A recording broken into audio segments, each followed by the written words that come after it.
America's affordability crisis is getting worse. Average Americans are struggling to afford rent, groceries, or even transportation. The last time Americans couldn't afford basic necessities, it triggered the Great Depression. Is it happening again with cars?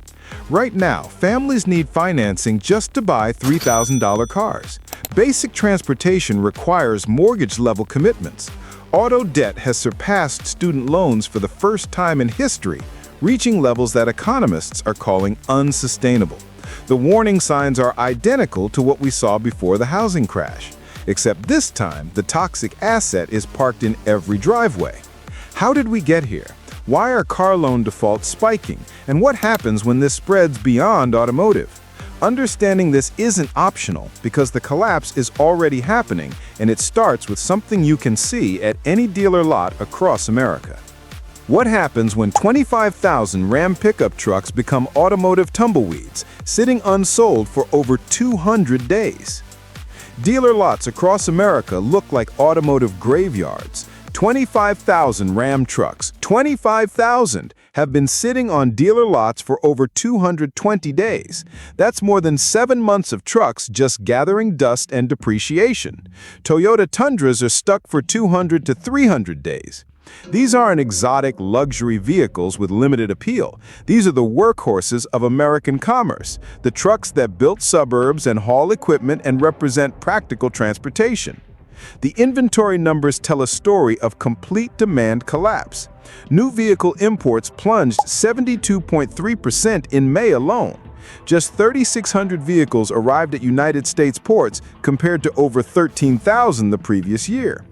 Dealer inventory increased nearly 15% in June, even as sales cratered. Brandon's lot tells the same story on a smaller scale. Cars priced at $2,000 sit for weeks. A Melange that would have been snatched up immediately just months ago now generates zero interest, not even phone calls. The silence is deafening.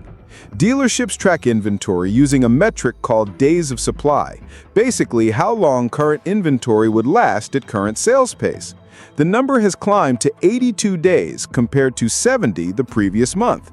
But even that number is misleading because it assumes sales continue at current rates. If sales slow further, these mountains of inventory become financial quicksand for dealers. The seasonal patterns have completely broken down. Summer is traditionally slow, but this isn't normal slow. This is existential slow. Dealers who survived the 2008 financial crisis are saying they've never seen anything like this sustained demand destruction. Every day these vehicles sit, they depreciate. Every month without sales, dealers face higher financing costs on their inventory. The inventory mountain isn't just unsold cars, it's mounting financial pressure that's about to avalanche through the entire system. The real shock comes when you discover what's happening to the people trying to buy these cars. Something fundamental has shifted in automotive lending, and it's catching everyone off guard. New vehicle loans now average 7.2% interest. Used vehicle financing has climbed to 11.4%. But for subprime borrowers, people with credit challenges, the numbers become genuinely predatory, 19 to 21% for used car loans. Let's put this in perspective. Credit cards typically charge 18 to 24%. Car loans, which are secured by the actual vehicle, are approaching credit card rates for millions of Americans. The collateral exists, the car can be repossessed, yet lenders are pricing auto loans like unsecured debt. 1 in 6 borrowers is now taking loans with monthly payments exceeding $1,000. $1,000 every month just for a car payment. That's more than many families spend on rent or mortgages. It's more than most people's grocery budgets. It's approaching the total monthly income for minimum wage workers. The credit tightening is systematic. Banks are rejecting loan applications that would have sailed through approval just months ago. Credit unions are implementing stricter debt-to-income ratios. Even captive financing arms, the lending divisions of automakers themselves, are pulling back from marginal borrowers. Brandon sees this daily. Customers with decent credit scores getting shocked by interest rate quotes. Working families discovering they don't qualify for financing on vehicles they desperately need for employment. The working poor completely locked out of the market, unable to replace aging vehicles that represent their economic lifeline. The credit crunch creates a vicious cycle. Fewer qualified buyers mean lower demand. Lower demand means more inventory sitting on lots. More inventory means dealer desperation and price cuts. Price cuts mean higher losses for lenders on defaulted loans. Higher losses mean even tighter credit standards. This isn't just affecting car sales, it's reshaping American mobility itself. When credit becomes unavailable, transportation becomes a luxury. And without transportation, economic opportunity disappears. The credit squeeze is just the beginning of something much more dangerous developing in the shadows of family finances.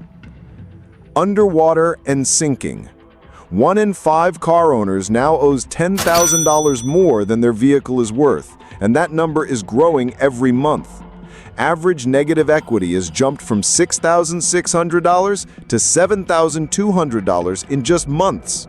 20% of car owners owe at least $10,000 more than their vehicles are worth. Picture this reality. You bought a car 2 years ago, made every payment on time, and now owe $15,000 more than anyone would pay for it. You're trapped in a system where asset depreciation has outpaced debt reduction at historic rates. Cars were supposed to be assets, tools for economic mobility. Instead, they've become debt anchors. Families can't trade vehicles when needs change because doing so requires bringing thousands of dollars to the dealership just to escape their current loan. Young professionals find themselves stuck. That used Honda Accord bought for $28,000 is now worth $18,000, but they still owe $26,000. Moving for a better job becomes impossible because selling requires $8,000 they don't have. The negative equity trap feeds on itself. Desperate owners extend loan terms to reduce monthly payments, which slows principal reduction and increases negative equity. Others default entirely, flooding the used car market with repossessed vehicles and further depressing values. How do you repossess hope? One car at a time, apparently. Repossession rates have surged 23% from the previous year. 30-day auto delinquencies are approaching 4% nationally. For subprime borrowers, 60-day delinquency rates have exceeded 6%, a record high not seen since the financial crisis. Losing a car extends far beyond transportation. In suburban and rural America, losing your vehicle means losing your job. Public transportation either doesn't exist or doesn't connect where people live to where they work. The car isn't just mobility, it's economic survival. Repossession creates a debt-death spiral. The car gets auctioned for far less than the loan balance. The borrower remains responsible for the difference, called the deficiency balance. Families lose their transportation and still owe thousands on a car they no longer have. Recovery values at auction have collapsed. Lenders who expected to recover 60 to 70% of loan balances through repossession are now seeing 40 to 50% recovery rates. This means larger deficiency balances for borrowers and higher losses for lenders. You just got exclusive access to dealer auction floors, banking data, and manufacturing insider information that took weeks to compile. You're now more informed about this crisis than 99% of Americans. If you value this kind of intel, subscribe. Bank executives thought they were in the car loan business. They were actually running a depreciation casino. Total outstanding auto loans have reached $1,650 billion. For the first time in American history, auto debt exceeds student loan debt. Car loans now represent over 9% of all consumer debt obligations. Community banks are discovering their loan portfolios are dangerously concentrated in automotive debt. Credit unions that marketed heavily to auto buyers are seeing default rates that threaten member deposits. Regional lenders are scrambling to understand exposure they never properly calculated. The fourth quarter of 2024 saw $175 billion in new auto loans originated, a massive jump from $125 billion just a decade earlier. Lenders focused on loan volume and monthly payment affordability while ignoring depreciation versus debt reduction. Asset-backed securities tied to auto loans are showing stress. Institutional investors who bought packages of car loans are discovering the underlying collateral is worth less than the debt it secures. Insurance companies that invested pension funds in automotive debt faced unexpected losses. Small community lenders face impossible choices: tighten credit standards and lose market share, or maintain current practices and face mounting losses from defaults. Many are choosing a third option: exiting automotive lending entirely. The Federal Reserve thought they were fighting inflation. They were actually building a consumer debt bomb. Prime borrowers who could afford car payments at 3 or 4% rates are struggling with 7% financing. Used car buyers facing 12% rates are priced out of reliable transportation. Credit-worthy middle-class families are making impossible choices. The reliable used Toyota Camry they need costs $450 monthly at current rates versus $300 at pre-inflation rates. That $150 difference, $1,800 annually, represents groceries, utilities, or emergency savings. Senior citizens on fixed incomes are completely priced out of vehicle replacement. Small business owners who depend on vehicle fleets face existential challenges. Construction contractors, service companies, delivery businesses are discovering that replacing aging work vehicles has become prohibitively expensive. The interest rate trap creates feedback loops that amplify economic damage. Higher rates reduce demand, which increases dealer inventory costs, which forces price cuts, which reduces trade-in values, which increases negative equity, which leads to more defaults, which makes lenders more conservative. Monetary policymakers assumed automotive markets would adjust gradually to higher rates.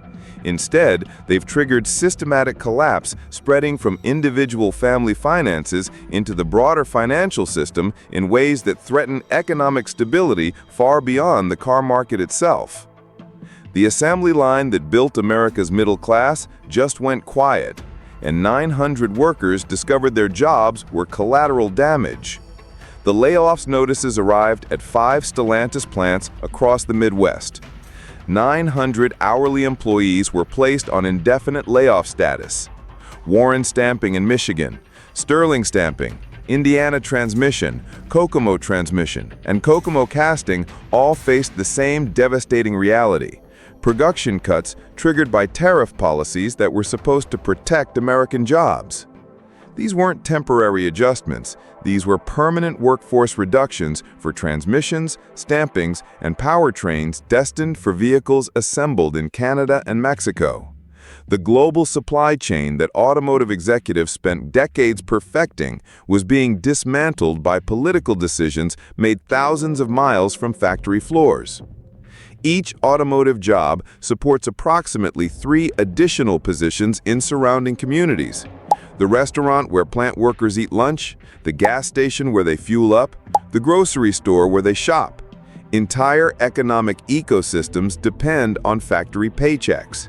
Union contracts provide temporary protection, but indefinite layoffs can become permanent job losses if plant closures extend. The uncertainty is devastating.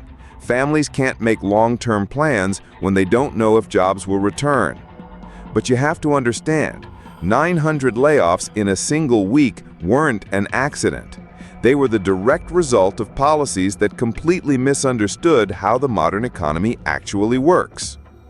What if the cure for foreign competition turned out to be economic chemotherapy? 25% tariffs on imported vehicles and 50% duties on steel and aluminum were designed to revive American manufacturing. Instead, they've created a policy disaster, destroying the very industries they were meant to protect. Ford suspended its full-year earnings guidance and warned of a $500 million hit to pre-tax earnings directly attributable to tariffs. General Motors withdrew its entire annual guidance and paused stock buybacks. These aren't minor adjustments, these are panic responses from companies that suddenly can't predict costs. Steel and aluminum tariffs alone could increase vehicle costs by $400 to $3,000 depending on model. That's not a minor price adjustment consumers can absorb. That's a fundamental affordability shift, pricing millions of Americans out of vehicle ownership entirely.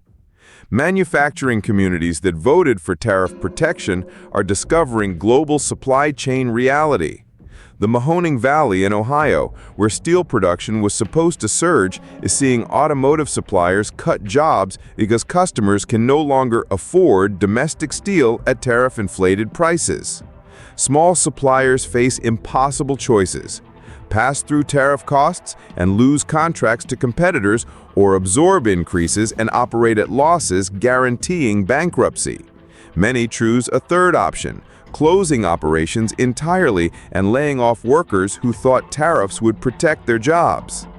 International trade partners are implementing retaliatory tariffs on American automotive exports.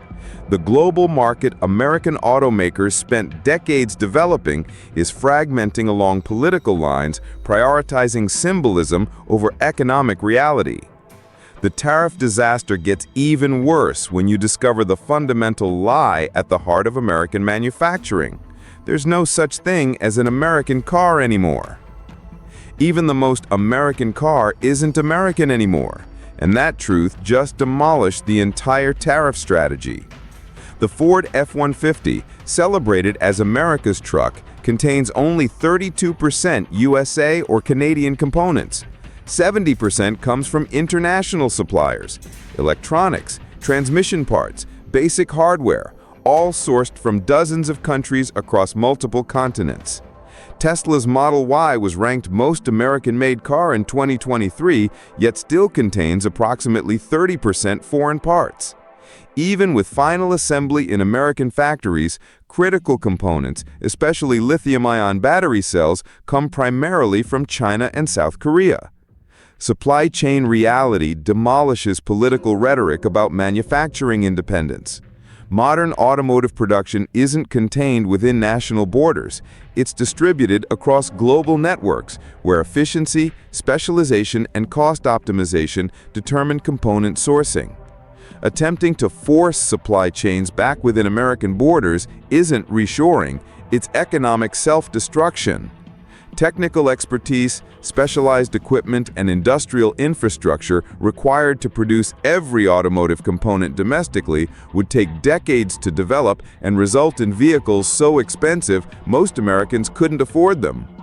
Small suppliers who spent decades developing component expertise discover their knowledge becomes worthless without access to international materials and subcomponents. A Michigan brake system company depends on European steel, Asian electronic components, South American rubber seals. Tariffs don't just increase costs, they threaten entire business models. The supply chain shatter reveals tariff policy's fundamental flaw. Modern manufacturing isn't about countries competing against each other, it's about integrated global networks creating value through cooperation. Destroying those networks eliminates the efficiency that makes American manufacturing competitive. Workers in manufacturing communities are beginning to understand their jobs weren't threatened by foreign competition, they were integrated into global networks that made American manufacturing competitive. Dismantling those networks is destroying their economic foundation and revealing the true scope of supply chain complexity that policymakers never understood. Nissan's announcement didn't just cut 9,000 jobs, it signaled the end of an era in automotive leadership. The numbers from Nissan are genuinely shocking. 9,000 additional job cuts, bringing total reductions to 20,000 employees, 15% of the global workforce. A 70% drop in anticipated profits. The abandonment of electric vehicle battery factory plans in Japan. 3 plant closures in Thailand and other unspecified locations. This isn't restructuring. This is systematic retreat from markets and technologies that represent the future of transportation. The innovation implications extend far beyond job numbers. Nissan's engineering teams developed some of the most advanced battery technologies in the automotive industry. The Leaf was one of the first mass-market electric vehicles. Their research facilities pioneered techniques for lightweight construction, advanced materials, and energy management systems that influenced the entire industry. When those research teams disband, the accumulated knowledge doesn't transfer to competitors. It disappears entirely. Decades of engineering experience, testing data, prototype development, and manufacturing expertise evaporate with the personnel cuts. Innovation ecosystems that took generations to build can be destroyed in quarterly restructuring decisions.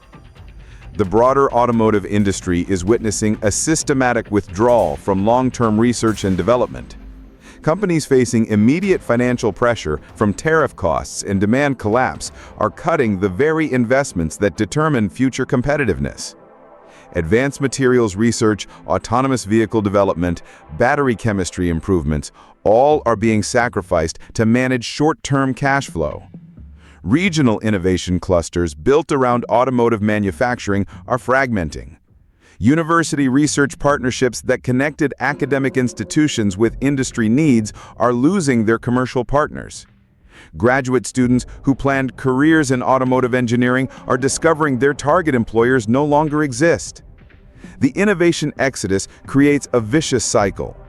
Reduced research and development spending makes companies less competitive globally. Reduced competitiveness leads to market share losses. Market share losses trigger more cost-cutting, including further reductions in innovation investment. The downward spiral accelerates until entire companies and regions lose their technological foundations. The manufacturing crisis isn't just destroying current jobs, it's eliminating the innovation capacity that determines whether American automotive production can compete in global markets, and the economic consequences are about to spread far beyond the factory floors where this crisis began. Consumer confidence didn't just decline, it cratered to levels not seen since 1952, and cars were the canary in the economic coal mine. The University of Michigan Consumer Sentiment Index has plummeted to historic lows that haven't been recorded since the Eisenhower administration. This isn't typical economic anxiety or seasonal variation. This is systematic collapse in American consumer psychology that's reshaping spending patterns across every sector of the economy. Car purchases represent the ultimate consumer confidence indicator because they require optimism about future income, stable employment, and manageable debt levels. When families stop buying cars, they're essentially declaring they don't trust their economic future. The automotive market isn't just declining, it's reflecting a broader crisis in American economic confidence. The psychological impact compounds itself through social networks and community observation. When neighbors stop buying new cars, when local dealerships close, when automotive advertising disappears from local media, the message becomes clear. This isn't temporary economic adjustment. This is fundamental change. Middle-class families who built their identities around reliable vehicles and predictable upgrading patterns are confronting the reality that those patterns may never return. The suburban lifestyle built around automotive mobility, commuting to work, driving children to activities, maintaining social connections across geographic distances requires economic confidence that's evaporating. Consumer confidence affects far more than car sales. Families uncertain about their transportation costs delay home purchases, postpone major appliances, reduce discretionary spending on everything from dining out to vacation travel. The automotive crisis is spreading anxiety through every aspect of consumer behavior. Small businesses dependent on consumer spending are witnessing systematic changes in customer patterns.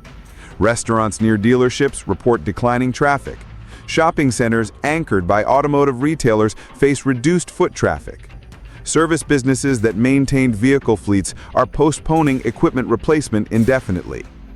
The confidence collapse creates economic feedback loops where reduced spending justifies the pessimism that caused reduced spending. When consumer psychology turns this negative, policy interventions become ineffective because families don't believe economic conditions will improve regardless of government actions. The automotive crisis isn't causing the confidence collapse. It's revealing the depth of economic anxiety that threatens to transform temporary market correction into permanent structural change. What happens when the economic engine of entire states suddenly breaks down? The automotive industry directly supports 10 million jobs across factories, suppliers, and dealerships in the United States. Each of those jobs creates approximately 3 additional positions in surrounding communities through the economic multiplier effect. When automotive employment declines, the ripple effects devastate entire regions built around manufacturing ecosystems. Michigan faces particularly severe consequences. Economic forecasters estimate a decline of about 1.8% in domestic auto production could translate to 3,300 direct job losses in the state's automotive sector. With the multiplier effect, total employment impact could reach 13,300 jobs, equivalent to eliminating every job in a mid-sized city. The geographic concentration of automotive manufacturing means these job losses aren't distributed evenly across the national economy. They're concentrated in specific communities where automotive production represents the foundation of local economic activity. Places like Warren, Michigan, Kokomo, Indiana, and Spring Hill, Tennessee face devastating unemployment that overwhelms local social services and support systems. Auto-dependent states, including Ohio, Kentucky, Alabama, and Tennessee, are witnessing systematic economic contraction that threatens state tax revenues, municipal budgets, and regional infrastructure investment. When automotive plants close, the tax base that funded schools, roads, and public services disappears, creating downward spirals that accelerate regional decline. The supplier network amplifies regional damage beyond direct automotive employment. Thousands of companies across the Midwest manufacture components, provide logistics services, or support automotive operations. Each plant closure triggers supplier bankruptcies that eliminate additional jobs and industrial capacity. Housing markets in automotive regions are beginning to reflect employment uncertainty. Property values decline when major employers announce layoffs or plant closures. Families facing job loss can't make mortgage payments, creating foreclosure waves that affect entire neighborhoods regardless of employment status. Regional banks concentrated in automotive markets face loan portfolio challenges as both commercial borrowers and individual customers struggle with reduced income and declining asset values. Community financial institutions that grew alongside automotive manufacturing are discovering their business models depend on industrial prosperity that may not return. The regional devastation extends beyond immediate economic impact. It's destroying social structures, community institutions, and cultural identity built around manufacturing prosperity that took generations to develop. This wasn't just another market correction, it was 2008 all over again. But this time, the toxic asset was parked in every driveway. Auto loan debt has reached $1,650 billion, exceeding student loan debt for the first time in American history. Over 9% of all consumer debt obligations are now concentrated in an asset class experiencing systematic value destruction and rising default rates. Asset-backed securities tied to auto loans are showing stress patterns that financial analysts recognize from the mortgage crisis. Institutional investors who purchased packages of car loans assumed underlying collateral would maintain predictable values. Instead, they're discovering widespread negative equity that makes recovery impossible even through repossession. Credit unions face unprecedented exposure after marketing aggressively to auto buyers. Member deposits supposedly invested in secured lending are at risk from systematic collateral collapse. Regional banks built around automotive manufacturing communities face compound exposure. Commercial lending challenges as suppliers face bankruptcy, consumer defaults as workers lose employment, and real estate complications as property values decline. Insurance companies that invested pension funds in automotive debt are calculating unexpected losses that threaten benefit obligations. The supposedly safe, secured lending that backed retirement plans has become systematic financial risk. The parallels to the housing crisis are genuinely disturbing. Systematic negative equity, predatory lending practices, securitization of risky debt, geographic concentration of impact, and financial institution exposure to a collapsing asset class. Auto loan delinquency patterns now match the geographic and demographic characteristics that preceded the housing collapse. Consumer debt ratios are approaching dangerous thresholds that historically precede recession. Extended loan terms, reduced lending standards, securitization that separated lending decisions from default risk. The automotive crisis is following the same script that destroyed the American economy 17 years ago. The Fed is trapped. Raise rates, car buyers default. Cut rates, inflation roars back. And now, lenders, dealers, and investors are all exposed. This isn't just a market correction, it's a warning shot. Could this be the next great recession in disguise? Drop your thoughts in the comments. Don't forget to subscribe. Thanks.